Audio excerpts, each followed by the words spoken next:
Very good afternoon to all of you.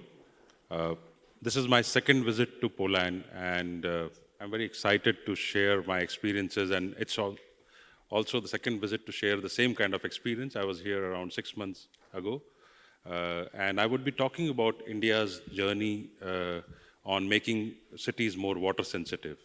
I represent Center for Science and Environment, which is a policy advocacy think tank, which has also embarked into the area of capacity building, which is a new area of non-governmental organization. And my presentation, this is just a slide about my organization, what I represent. We are the Stockholm Water Prize winner of 2005. And after 2005, we were invited by Government of India to support in the reform agenda and for a paradigm shift in India, how cities would move towards becoming more water sensitive and other areas of capacity building. So I have been heading this Center for Reforms in Center for Science and Environment, assisting the government for last 10 years or so. So my presentation will bring the experience of those last 10 years as well as last 3 decades of pushing for advocacy for the change in the water management area. Sorry. Just to give you an overview, it's kind of a paradigm shift for you people in other sense that I'm presenting a case from a different part of the world where the rate of urbanization is very high. And the number of cities and the rapid urbanization poses a different challenge from the way you experience over here in Poland. We have, quite a large number of urban centers, around 8,000 as per the census of 2011, and we are rapidly urbanizing. And we have around 3 Indian cities greater than 10 million population and around 53 cities which are more than 1 million population. These numbers itself tell you the kind of challenge any urban planner or a water planner is facing in India. If you look at the water stress, in last 6 decades, 6 to 7 decades since India got independence, we have been, per capita water availability has become 1/4 of the water, of the milestone which is there, the target which is there as per the international standards, and it is around 1,200 cubic meter per person. In terms of the basic facts, if you follow the news, after Cape Town, India was the second country and the second city in India was Chennai, which was to run for day zero, means run out of water, Chennai. And we have been facing quite a lot demand-supply gap in terms of water management. But also to say that, you would be surprised to know that India does not even have a single city which has 24/7 water supply. So in India, we store water and then we ensure that there is a water supply in the taps. There is no hydropneumatic pressure maintained in the water supply system, not even the national capital. So this would come as a surprise to you. And also another big fact is that over the last 4 or 5 decades, there has been an underestimated and unaccounted role of groundwater, which is an important role which it has played in rapidly an increasing demand-supply gap, which is being met by groundwater. However, all the municipal water supply and the centralized water supply systems have been dependent or are being planned on the surface water supply. So this journey which I'm going to talk about is a journey of leapfrogging to prosperity with this kind of an alarming data sets which I have presented to show that how we learn from the past. India was never like this in the past, I would say. India had a rich tradition of harvesting rainwater. India has world's highest rainfall areas in Cherrapunji in northeast. We have a desert in western side in Rajasthan. We have coastal areas. We have different kind of agroclimatic regions. And 5,000 years ago, also we have been harvesting rainwater, and we have been doing water management in different agroclimatic regions with different skills and different kind of strategies. And this was one of the important things in this entire process of water management was that it was participatory, it was decentralized, and it was managed by people. And this I'm emphasizing because my presentation will say that how we are bringing back. So what happened was decentralization of water management was actually a part of life. There was a deep knowledge of water and its elements with the community, and there was a diversity and there was a social discipline among the community, how to protect the water, how to not pollute the water. And water was also, 5,000 years ago also, we have found that evidence saying it was not a free service. So people used to pay for this service when they used to get access to water. These some photographs show you those 5,000-year-old tradition in India, how people used to play an important role in water management. But what has happened was that when India became a colony of British, there was a bureaucracy introduced into the water management. The bureaucracy was that there were institutions created to manage water. There was water utilities and provisions of parastatal agencies, and the role of community was reduced to just a subscriber or a K number, saying you are supposed to pay for some service and you will get water supply, and somebody is responsible for arranging water supply for you. You are only a subscriber in that. Another thing which came about was that big is beautiful. More centralized systems are beautiful, and they are the future. That was introduced in Indian water supply system around 6 to 7 decades ago when we became independent. And this has continued to dominate in the area of water management in India. And I believe also this is the same practice across the world, which I see more in the developed north. However, in the north, in the global south, largely communities have played an important role, and there are diverse agroclimatic experiences of harvesting rainwater, which I'm trying to emphasize in my presentation. We documented in 96, 97 the rich traditions across the country from different agroclimatic regions, and we said that there's a dying wisdom. There is extinction of rainwater harvesting practices happening. So what happened was this book was published and released by the President of India called Dying Wisdom. And after 7 or 8 years, there was another book called a report, you can say a research report released, saying that water should be made everybody's business. It should not be just restricted to institutions, and it should not be just the job of engineers alone, that they are responsible for water supply agencies. And post that, around last 10 years, there has been a good practice of policy and practice where there has been innovation. So this is the journey which I'm trying to share in my presentation over here, that there is a potential of reviving the rainwater harvesting practices which existed in different agroclimatic regions, and how community plays an important role in the water management. And the CSC, which is a non-governmental organization, it has been trying to revive the role of community which has been destroyed, and also the role of hydrological cycle, which has also been dissected by engineers, town planners, and various other professions, which are basically the decision-making sciences, forgetting the principal sciences, the hydrological sciences, which bring together. Also, one other important paradigm which came into in this process was that as we move towards more centralized system of water management, we also move towards centralized systems of sanitation, which is basically providing sewer networks and also taking out the entire treated wastewater, or you can say untreated wastewater, outside the city and disposing of in a river or a sea, whether it is treated or untreated. And we forget that there is a value of rainwater, as well as there is a value and there is a resource in the wastewater also, which is treated or untreated. So one thing which we found in the research in 5 decades was that there was an unwritten rule saying that the water, when a village becomes a town and a town becomes a city, you do not source water supply from in situ resources of water like lake, ponds, and wetlands. However, you try to bring water by making dams and transferring water long distances, and this involves pumping, storage, diversion, and treatment, and all those, which is highly electromechanical and chemical-based treatment systems. This increases the cost of water supply, which is highly unsustainable in India and other global south countries, because people are not able to pay for these kind of infrastructure services.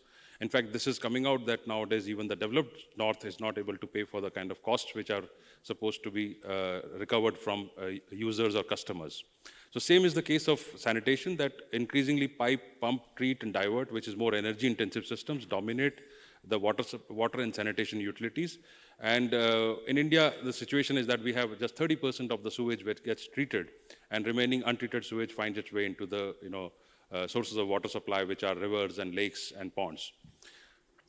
So the challenge which Center for Science and Environment was facing, that how do we bring in the innovation in the policy and the practice, and how do you address the issue of the scale at which we want the change to happen, that people should get involved into the issue of water management. And this was a big challenge, and also that even if government decides overnight saying that there is a policy decision that everybody should start using or doing rainwater harvesting, how would this happen? Because there is no capacity across the countries, because all the engineering colleges, all the universities were not teaching these subjects as a core discipline. And what was being taught was about networks and services, and town planning disciplines was to talk about how to design a water treatment plant, how to design, how to calculate the dia of pipe. So this was a big challenge which we were facing as a non-governmental organization. And we were trying to address this issue, and a decade ago when we started looking at these issues, post the release of the book by the President of India, we were in India first non-governmental organization to launch a website dedicated to rainwater harvesting in 97, 2000 year. We started documenting and we started putting together the frequently asked questions about how to do rainwater harvesting, where to do rainwater harvesting, how much, what I find now that in Poland this is becoming a movement. This was done in 1997, 2000 year. And we were the first non-governmental organization to also bring together the groundwater maps, the depleting groundwater across the country and different cities. We also put together all the legislations which support decentralized water management. We also put together, traditional practices. We also put together case studies of modern engineers, architects, green building designers who were trying to do pilot projects on how to harvest rainwater. So this was one of our major areas of intervention. And then we also started to put together a database at one place. If somebody wanted to do rainwater harvesting, whom should they contact? Because CSC is more of a Delhi-based organization. India is a big country. We started putting together a database which was searchable database. If somebody in a village or a small town wanted to do rainwater harvesting, this data was accessible on web. And also there were a series of events, conferences organized, something similar to what Poland, I'm seeing it in the last couple of years, has been doing in this area.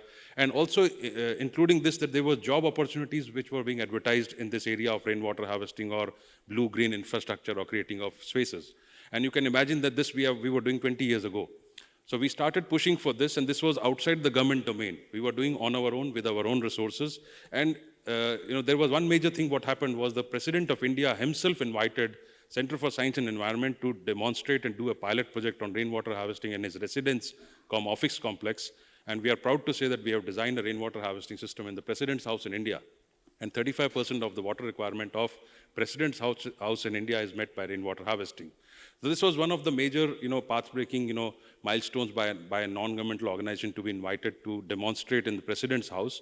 And this was supported by, at regional level, India being a big country, different rain centers being set up. These are basically water communication centers, water information centers, where you get everything about how to do rainwater harvesting, who can help you about rainwater harvesting, what data to be used. So these rain centers have played an important role. And this has been happening over a decade or so, I can say. We also started a campaign mode to say that water should not be just restricted to engineers who were dominating the institutions which were made responsible by the legislation. And we started documenting grassroots initiatives saying that you should be able to find out where there was a lake in your neighborhood which played an important role historically, and where is it now. So Find Your Lake was a big campaign saying a lake or a water body which was there in the neighborhood. So school children, old people, they were coming together, and old people were telling, yes, 50 years ago there used to be a lake in our neighborhood which is no more available, and we are getting water from 500 kilometers away or 200 kilometers away. These were interesting grassroots level initiatives. And we also started bringing together some calculations, for example, counting the raindrops. I don't know if you have read about that. When the city of Chennai was running out of water, the state government decided to bring water using the train tankers. So water was being bought by tankers, and we calculated and we quickly said that if you harvest water in a few hectares of land, you would be able to provide that much water to the city, what you get from train to meet your demand-supply gap of water. So this was something very interesting. We were calculating the drops, every drop counts, and these drops are decentralized, and decentralization of water management shows you the way. We also started a Best Rainwater Harvesting Award, and this idea was picked up by Government of Delhi, and there were cash awards being given to people who used to harvest rainwater. Individual households, establishments, public and semi-public buildings were given awards to encourage rainwater harvesting. And then, as a head of the Center for Excellence for Mainstreaming Reform, we developed a practitioner's guide how green infrastructure, the planning and designing of blue and green spaces could be done, and a toolkit for water-sensitive design and planning. Basically, people used to say, if you do rainwater harvesting, you are taking us back to 5,000-year-old practice of rainwater harvesting. Through these toolkits, we tried to address the engineers, planners, architects, and landscape designers, saying that a hybrid system of old and new technologies and engineering could address some of the challenges which we face day to day. And these two toolkits were you can say the maximum number of downloads in terms of any other academic peer review journal or any other newspaper or anything. We found that there were several thousand downloads of these booklets, and it became a practice that very commonly people were trying to use these booklets to design systems. But in addition to that, there was a challenge was that whether we showcase some projects which work, and people should not immediately start saying that these systems which have been promoted by non-governmental organizations, they do not work, and they do not have the potential of addressing the issue which is such large and in terms of quantities. We tried to give some model projects which give you data and numbers to say that these systems work. And I would present you with some case studies which we did, starting from, I'll skip one slide, to say that we presented potential of rainwater harvesting at different scales in India. And starting with, we did it, we tried to understand the master plans of various cities, and we tried to map that how much open areas are available, impervious areas where there is a potential of harvesting stormwater and moderating the runoff. So, and we found that there was substantial open areas available within the urban, planned urban or existing concrete built environment, where there was, as high as, 75% of open areas were available, where you could innovate and you could bring in good practice, where you could moderate this runoff and enhance the capacity of storing rainwater. The first case study, which was also my PhD topic, was that to understand that whether the national capital, which actually dictates that how the entire water management happens in the entire country, whether national capital could show the way to the other urban centers in the country. We found that in the potential of impervious areas and potential of supplying or augmenting water by reviving water bodies, wetlands, lakes in the city was as high as that the 45 to 50% of the demand supply gap could be met from rainwater harvesting or in situ water resources. The other option was to bring this water, the requirement of water from big dams, which were being made far away in Himalayas, 400, 500 kilometers away from the city. So by this potential techno-feasibility study, which was examined, scrutinized by engineers, planners, there was a way through made in the city capital saying that there are alternative ways of augmenting water. And we took one sub-zone of the city to show that what kind of potential is there. We detailed out institutional areas, we detailed out housing areas, commercial areas, we detailed house residential group housing areas to identify the, we took the different layers. And in 1998, we were using GIS. In India, you can imagine that global south country, we were using Pentium 4 machines to do GIS and interplaying of the layers of soil data, contour maps, and depth of water table. And we were able to basically calculate the discharge of each of the catchment area, and we were able to show that in 25 years peak, how much rainfall would happen and how much potential existed in these zones within the city.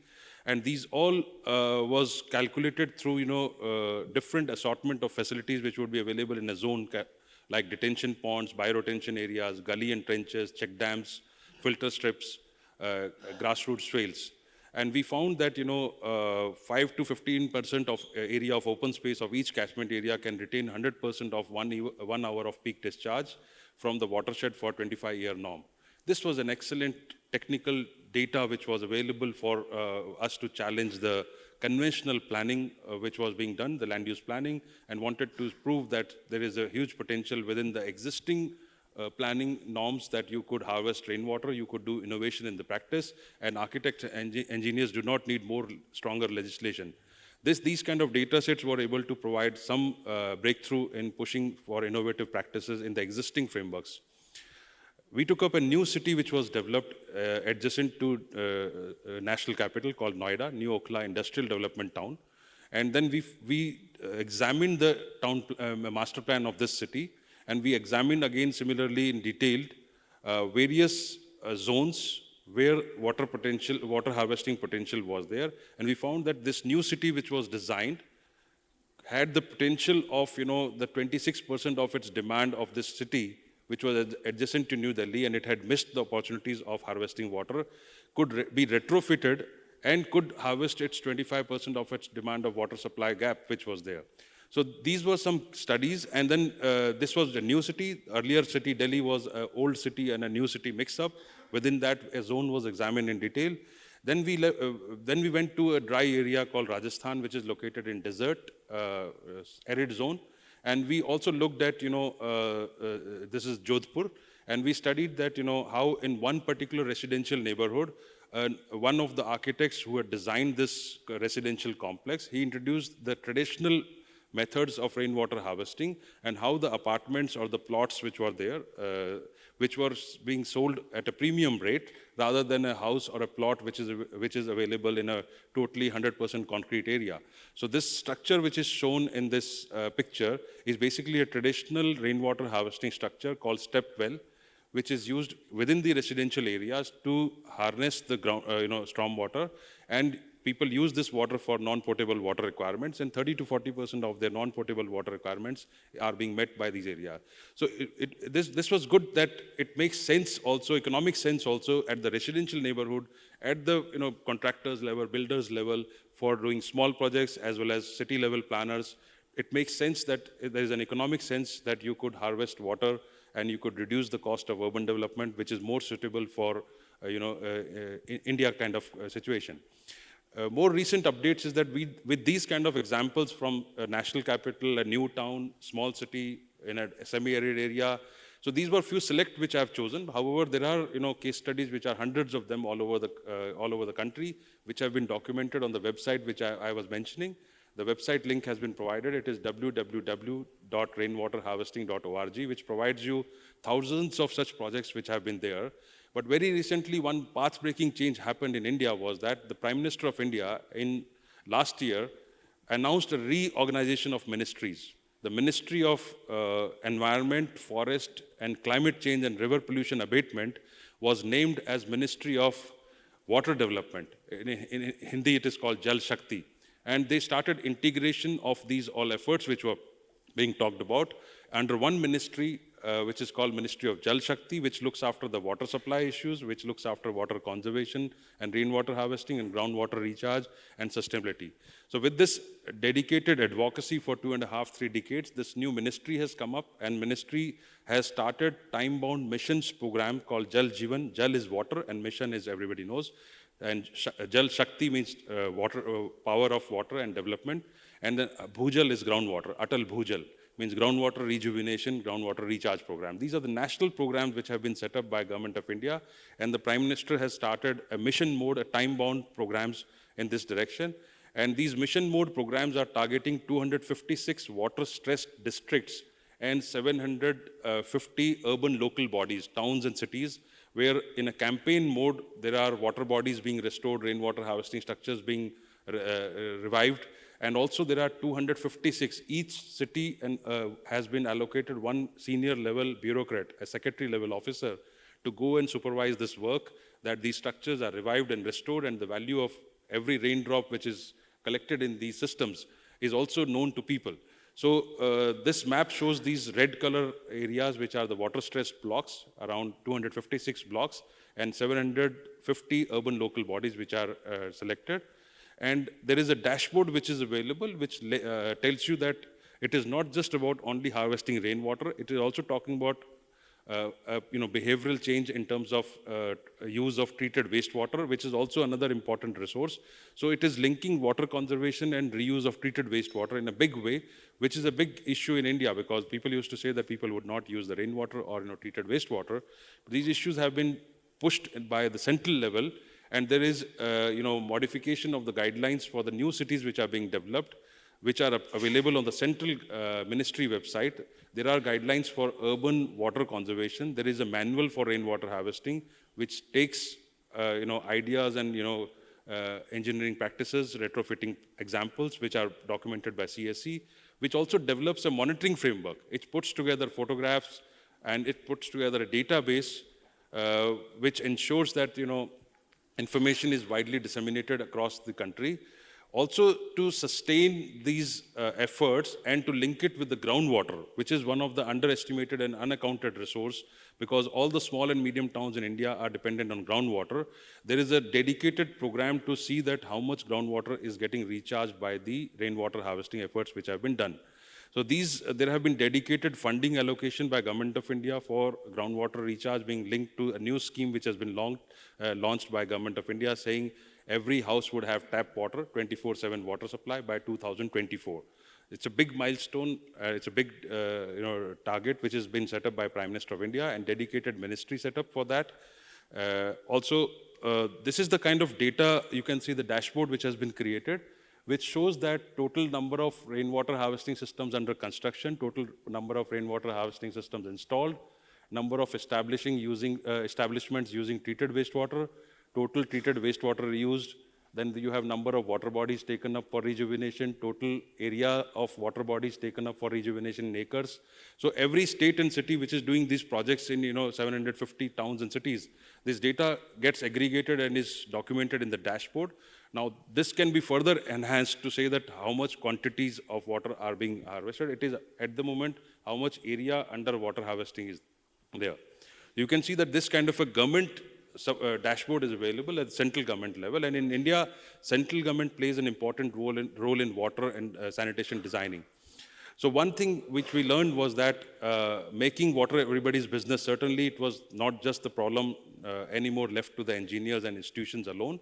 It is a people's campaign, and the Prime Minister himself has accepted this, and he has made this as a mission mode, saying involve people, involve NGOs, involve the practices by private practitioners, architects, enhance water literacy by as widely as publicizing the potential of rainwater harvesting, do capacity building and training, and also the legislation should follow later on.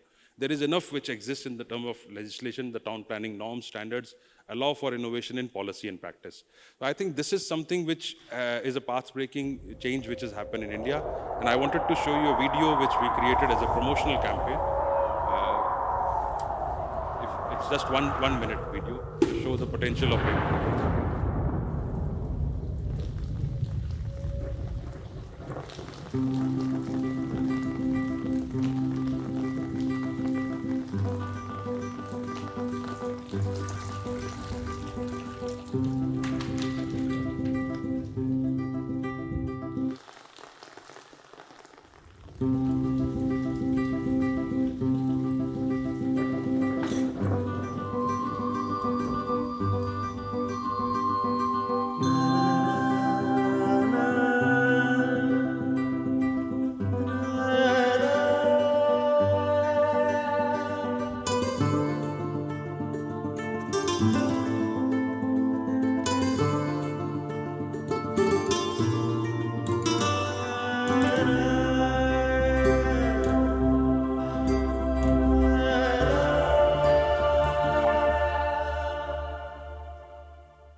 This video was created as a promotional campaign video in 2003.